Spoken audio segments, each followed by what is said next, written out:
Empire.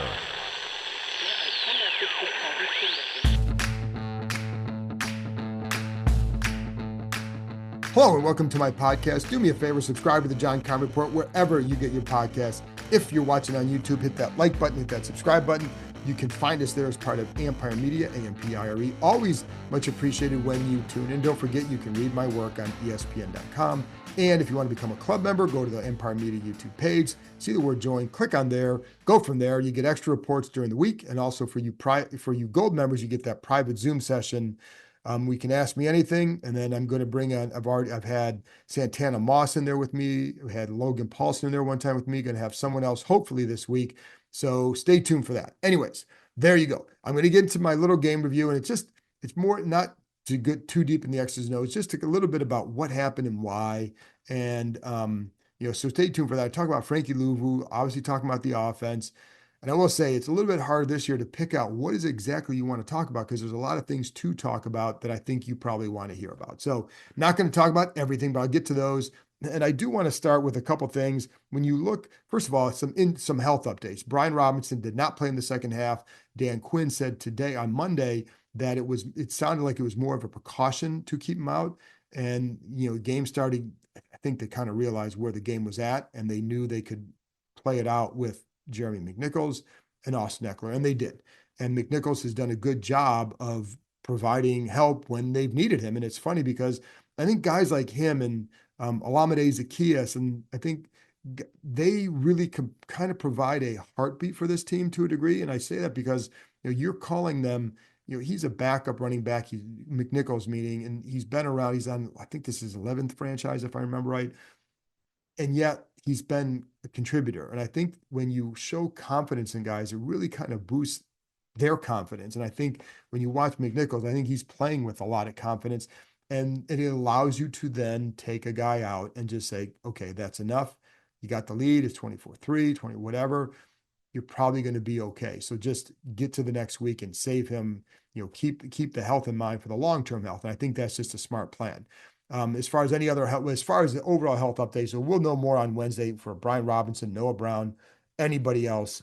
But I do think it's worth noting that when you look at part of the reason this team has done well is when guys have gone down, others have stepped up, even if it's in a smaller role. Like Dyami Brown, I talked about this after the game, but he has a big game filling in for Noah Brown. And then you have Dante Fowler, who's been filling in for Cleveland Farrell and doing a solid job. And so that stuff adds up when you're doing that, and it makes everybody feel like they're contributing to this effort. And it's funny too, because then Quinn pointed out Nick Bellore, the special teams guy. He said, just listening to he and Jeremy Reeves on the sidelines talk, it's like this high level special teams talk, but it's good to have guys like that who have a passion for that particular unit. And I think, they've set the tone with some pretty physical play at times. So, those are things that start to happen when you are playing well. And at 4-1, they're playing well going into Sunday's game against Baltimore. And I'll get more into that Baltimore game. Bram and I will talk about that a little bit for sure on our live stream Tuesday night, 7:30 Eastern time. Join us then. So I'm sure we'll talk about that and what this game means. But also like how good is this team right now? And they're good, folks. But and how good is this offense? Is it who's better offensively? So all those kind of things. Anyways, but I do think I did want to mention some of those other things. And I do, it's funny because I received a text from a friend of mine, longtime friend, who's a very smart football person, who's also a Cowboys fan. And he was like, when he watches this team, he's like, he just sees effort all over the place. And I agree. I think that's part of, as Dan Quinn likes to say, a secret sauce. And I think when you start to get that, you really start to elevate. And the guy that really highlighted that was Zaccheaus, and Quinn singled him out today on the conference call. And it's worth going back on the Austin Ekeler 50-yard run. It was an unbelievable thing of effort. And I cannot put video on here. And I've said this before, and it's like, yes, I know others do it. I'm not allowed to do it. I'm with ESPN. We can't do it because it's by NFL rule. And other people who do it probably aren't supposed to be doing it. So I'm adhering to my company's policy with this, but it's also the NFL's policy. You can only use so much video footage from a game. Anyway, some people ignore it. I can't. But if you can go on Twitter and find a replay, and Jay Gruden, in fact, I retweeted something that Jay Gruden tweeted with this play, talking about Zacchaeus Zephrin. And the reason why, it highlights where this team is at. And so Zacchaeus runs a jet sweep on this play. He runs a jet sweep to the left, goes all the way out to the left, right? And so you have two guys pulling. You have Bates blocking down on Koromoa. Just a really nice gap there. You have the end coming up field. The tackle takes him out. Great gap for Ekeler to shoot through. He gets down the field. Well, Zacchaeus, you see him on the far sideline running with him, running, cutting across the middle, running. Gets to, then he's just hauling ass. And Ekeler fumbles. And if Zacchaeus isn't hauling his butt down there, it's possible that Koromoa recovers it because he's right there too. And I think McCaffrey was also coming right there. So one of those two are going to get it. Very good chance that Koromoa gets it. But because of how Zacchaeus was hustling, he gets it. That is impressive. And I don't know. You know what? And I'll try and put up some still shots right now of that just to show you where he started, where he got to. I'm allowed to put those up. That's why I do that. But that kind of effort is incredible. Now, again, do they win the game? Yes, they're still going to win the game, regardless of that fumble, that play or not, or that fumble. If he didn't recover, if he hadn't recovered, I still think they win. But that's just the kind of effort that you need. And when you are playing well, that's the kind of effort you get. And when you're not, you see guys who don't do that. But I also think, it's funny because my friend also told me, he's like, Quinn's defense, they just play fast, physical, et cetera. Well, when you find guys who that's in their DNA, and this is where I think it starts, you get guys who it's in their DNA to play that way. Frankie Louva, Bobby Wagner, et cetera. Those are the kind of guys you want. And then you can coach that, right? But it's really hard to find guys who don't. You can't get guys who don't have that and then make them play like Mike Samerstil. Like he plays that way too. Little dude, very physical. Little for an NFL guy. But that's what you do. And then you see other little plays, like the other things that jump out is the little details that add up quite a bit. And watching the receivers consistently chip, and the tight ends, especially the receiver, chip. The backs would do it sometimes too. Chip the end. I don't know that it was every play. It was a lot. And that makes a difference too. Now, those are the gritty things. And sometimes you might see someone give kind of a half-hearted effort and not really do it. You're seeing guys like Austin Ekeler and all that really give, Zacchaeus, McCaffrey, those guys give a tremendous amount of effort on just that too. So like that stuff adds up, but it's all those little things that you do that add up to 4-1. And, so I think that's something they do. Watching the linemen get downfield too. I'm watching like that's a team that's playing with confidence when you're seeing the linemen get down there the way they are. And I think that's indicative of that. And again, watching Zacchaeus and McCaffrey, I think they play bigger than what they are. And, on Brian Robinson's touchdown run, for example, the reason he makes it now, that's a really good hole. It's a good play design. He gets through the hole fine. Somebody's got his foot, but he breaks free. He's not going to score if McCaffrey doesn't get his block. McCaffrey's on the left side, just does a really good job moving his feet to stay in front of the blocker. And without that, he doesn't score. With it, he scores. That's the difference in receivers blocking or not, or being a good blocker or not a good blocker. And you see other teams where it's not the case, right? You're not getting that. So I think it's just been a plus for this team. And it's one of those little reasons that add up to why they are playing well and winning games. And I don't think that's going to change. Like you don't change that. So you're going to always benefit from that kind of a mindset. But again, find players who do that and build around them. And that's what they've done. Hey, it's Bram Weinstein here, voice of the Commanders, and of course, frequent guest of this podcast, the John Keim Report. I wanted to let you all know that my show, which airs at 11 a.m. to 12 p.m. on ESPN 630, is now exclusively produced by Empire Media, my company, and is going to be distributed through our network. So I'm asking you, please, if you subscribe to this show and love this show, give mine a try as well. Subscribe to the Bram Weinstein Show wherever you get your podcasts. And many of the shows and many of the elements that are in the show will be available on the Empire Media YouTube channel. We're going to talk a ton of Commanders and other DC sports. Check it out. So I also like how there's a creative use of personnel and all that. Let's, with Eckler too, for example, on the 4th and 2, you have Robinson in the backfield, but you're using Eckler on a jet sweep. And I like using Eckler and Robinson together, but it's a nice little wrinkle to have, Eckler running the jet sweep, but it just shows the versatility as like he's lining up wide with the tight end and McCaffrey or 2 tight ends there to run a tunnel screen. And like, not a lot of running backs can run it like that and do all of that, right? And I think it just gives you another look and something else to defend. Next time they're in 4th and 2, maybe they run that jet action and now you're running the Robinson, but because you're going to run that, it may keep another defender or 2 out of the front, or at least delay them, and then you get that first down. So like that's what happened. Like on this one, eyes are on Robinson. Now the linebacker overshoots it or is pursuing just a really good cutback by Eckler, but it started with, just a nice design. They also used on another one they had, it was on another 4th and 2.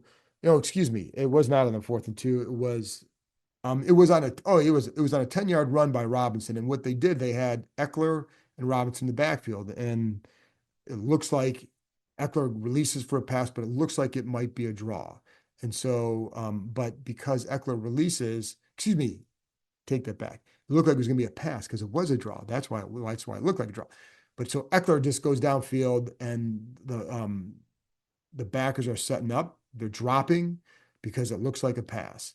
And it's a draw to Robinson. So, but because Eckler's in the game releasing like that, the linebackers are biting on it, and it creates a gap. And now Koromo shoots over, but with a good cut by Robinson, bounces to the outside, and he gets 10 yards. Now, he got 10 yards because of his own effort, but that's what you want. You get him in the open field, and he's going to run over a couple guys, right? So, but it started with, I just think the action of the play, it makes it look like a pass, and they benefited from it. The linebackers just dropped. And so just a good job by them. I also think, that on the 13-yard run by Daniels, you have Eckler in the game again. You have, because of what he's done, you have Koromoa in the defensive end on that play. Eyes are on him. Daniels keeps around the end, 13 yards.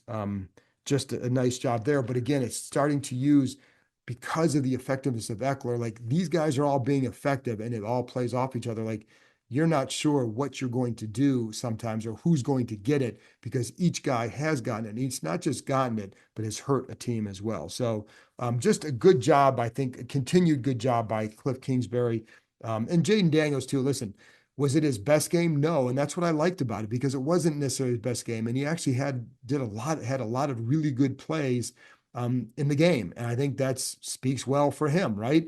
I mean, he had one of the things that Quinn keeps talking about is keeping his eyes upfield.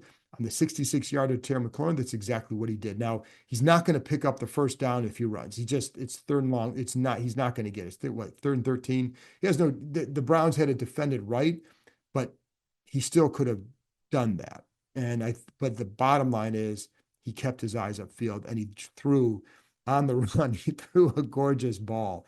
So that's a good thing. Now, there were hiccups. The interception and the play before at the goal line, I know people are talking about how much he missed Eckler, but if you look at it from the end zone, Koromoa is in the way. Koromoa was reading his eyes all game and just moving with his eyes, right? And on this play, Ertz, there's a gap there for Ertz, but Koromoa is in his line of vision. So I don't know how that affected that, but it certainly looked like it did, because it was a uncharacteristically inaccurate throw by Daniel. So, and then the next play, it was the interception. And my sense was it was a predetermined read, and he was going to go. It looked like they were lined up in man. They dropped into zone.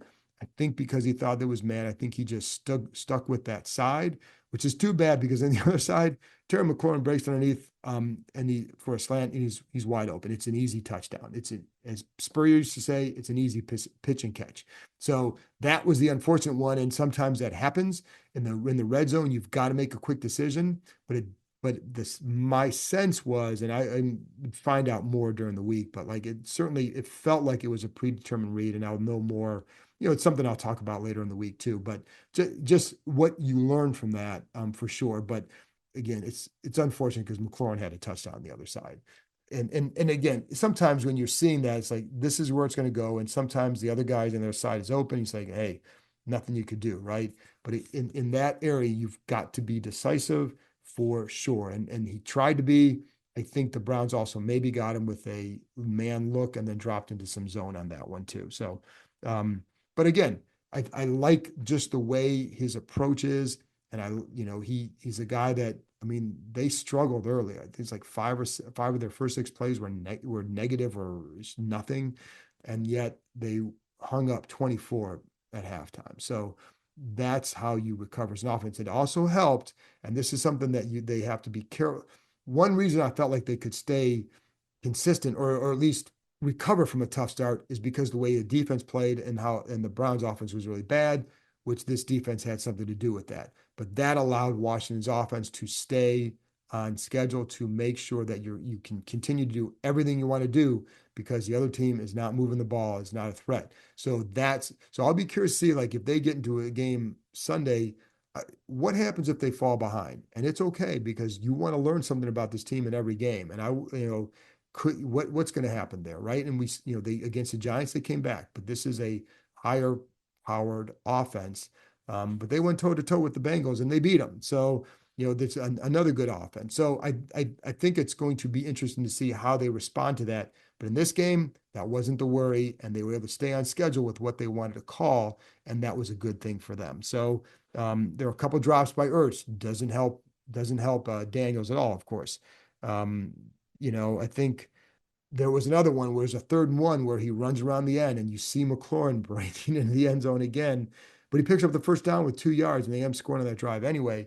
And that's another one where I just wonder sometimes with the thought process of a guy who can run like that, it's like, hey, I know I got the first down, get the first down. Yes, he's open. And I'm guessing that if he saw it again, he'd probably throw it. I do think he's progressed in this area, but you're still not perfect in that area, and that's okay. But you pick it up with your legs, live to get the next one instead of taking a chance, I guess. I don't know. But McLaurin was open. On the 34-yard run, that was another one. I think he did a really nice job there because it's funny because McCaffrey's breaking open over the middle, but I don't know that it aligned with where his drop was to when McCaffrey was turning back for the ball. I don't know that it was quite in sync, and you got Koromoa bearing down on the outside, who is ultra quick and fast, and he got around him and he picks up 34 yards because of it. There are so many times where you look at it and say, like, that's a sack with almost any other quarterback, but not with him. And so that's it's the superpower that he has, right? And I still say he's a passing quarterback who can run, because I think as he gets better and better with this stuff, you're going to see that more and more. But for now, man, is he dangerous because of that. And why not? Again, was McCaffrey open? Yes, he was, but I don't know if it lined up in the right way for him to feel comfortable. Just, okay, now you can go. I don't know that it was synced up properly, or not properly, but it just didn't look like it was. So regardless, he picked up 34 yards, and that's more than he would have gotten had the timing been right when it was going, or like, with Koromoa coming anyways, 34 yards, pretty damn good. I also I brought up McNichols earlier. I like how he filled in on the touchdown run, does a good job. He's clogged the middle, bounces to the left, there's a hole, and just he runs through the linebacker to finish off the run. So a good job by him. And I think there's a lot of good on that offense. And one thing, the offensive line is starting to get some credit here, and which I think is deserved. But it also shows, and we've talked about this before, but it also shows just how important it is to have other contributions to help the protection. Myles Garrett, you didn't really hear his name called. Now, there were times where he was getting in there. A couple of times He was close, but he didn't get there. And a lot of times, because they were chipping him, and that they were chipping all day on both sides. It wasn't just on him, but I think they're giving the tackles a lot of help, and they are really good at that. And the backs, I think, have done a good job of protection. You saw Eckler shoot. There was one play where he basically he goes and cuts the linebacker, blitz him from the outside, and he knocks him up in the air, right? And I mean, because he's falling over, but so they've been very good with that. That's how you protect the passer. And there was another time too, like Tyler Biadasz, another good pickup, and he's a guy that's done a good job in pulling action. And Quinn brought that up, that he wasn't asked to do a lot of that in Dallas, but he's doing it well here. In fact, on the 50-yard run by Eckler, he was one of the pullers. He and Cosme. And then there was another run. They ran a similar play later in the game. They got like 5 yards, I think, on a 1st and 10, where they had the same pulling action, and then Bates blocking on Koromoa. Bates, from an inline blocker, does a really nice job. So Biadasz, though, the awareness that he plays with, there's one time he blocks down to the right and Cosme gets the guy secured. So he turns and looks and sees the left tackle starting to struggle a little bit with Garrett, and he gets over there and he helps out with Garrett. Now, somebody else was coming through, I think through Allegretti, but it was, what I liked is Biadasz's reaction and just the quickness he got over there with, and he helped. Now, Daniels gets out of the play too, escaped the pocket, but it was a good job of some awareness by Biadasz. And then, I go back to the deep ball to Dyami Brown for a touchdown, just a beautiful throw. The thing I wonder about, Mark Bullock pointed this out on social media or on Twitter, and it's something I want to ask Daniels or Dyami, right? 2 plays earlier, there was a similar defensive look, a coverage, and Dyami Brown blows by the corner. And then they run another play, and then they get the same look, look like a similar concept, and that's where he hits him, same move. So that is, if I don't know if that was coincidental, because they went back to that play pretty quick, or not. But I do think if it wasn't, it's pretty damn heads up by whoever saw that, whether it was Daniels, because he ran out of bounds on the in-between play and said something to Kingsbury. So I want to ask, like, what was that part of it? Did you see something on the previous play, or did Dyami Brown tell him something in the huddle, like, hey man, I had him? And you know what? He did. So, and then he got him again. So anyways, just something I think that was interesting, and it's something I want to find out more about. Now let's get to the defense and some of the sacks, because I think this is where 7 sacks, pretty damn good. A variety of different ways. And I think this is one thing. Sometimes it was individual effort. Sometimes it was coverage sacks. Sometimes it was just as a design. And so I think they did a good job of creating one-on-one situations for the D linemen. The Browns a lot of times were blocking with 5. Sometimes got 6, but they're overloads. And so the guy who dominated was Frankie Luvu. Gets a sack on the one with spin move against the right tackle, but he spins all the way to the outside shoulder of the center, gets through and gets the sack. Like, that's an impressive play, because but that's what he adds. And it's what he showed in Carolina too. One thing I always liked about watching him in Carolina, I felt like he had a good rush plan. Like, he knew how to set guys up. I still think you could probably rush him more than they have. And I think they will as it goes on, because in some games you're going to need him a little bit more to be more of a factor in that situation. 3rd and 5, he goes right through the running back, and I'm putting this one up as a still shot because, again, no video, but he knocks the running back probably a couple yards back, and it was a well-designed play. You get one-on-ones, you got Wagner coming up the middle too, and he comes behind him, running back gets knocked. Wagner basically knocks the running back into the quarterback, and there's the sack. So, but it all starts with Luvu just knocking the crap out of the running back a couple yards. And so that's where you go. Again, Luvu's name will come up a lot. There are coverage sacks. There was the 1st and goal from the 7. Watson misses a guy in the end zone. He keep his eyes up, but he didn't. So they get the sack there. There was another one on the sack fumble. This is where the coverage really helped, because he held the ball for 3.8 seconds before he starts to move up and try to escape the pocket. And then but the coverage holds up. Wagner chased him down. Ball pops up. Luvu, who was rushing on the outside, wasn't near him. Did not have a great rush. He's right where he needs to be because the ball pops up and he's right there and he gets the ball and gets the fumble. Boom, there you go. The other one he had a sack where he comes through the right guard, just really good usage of the hands, gets in there quick. And it was important that he won quickly, 2.48 seconds. And the reason I say that is because on the outside, Amari Cooper gets Mike Sainristil in a double move. It's there, and with a good throw, it's probably a touchdown. So, but this is where coverage and rush have to help each other. I just pointed out one where the coverage helped him. On this one, the pressure helped. You didn't know because the pressure got him. So it didn't matter that he was beat because that's how you get it done. But it was, again, more one-on-one situations. And there's also another time where this is one that I liked where Luvu's coming from he's lined up as on the left side. So you have the tight end chipping him. Then you have the running back chipping him again, engaging him, and then releasing in the pass. Then you have the right tackle there. So he basically has to get through three guys to get there.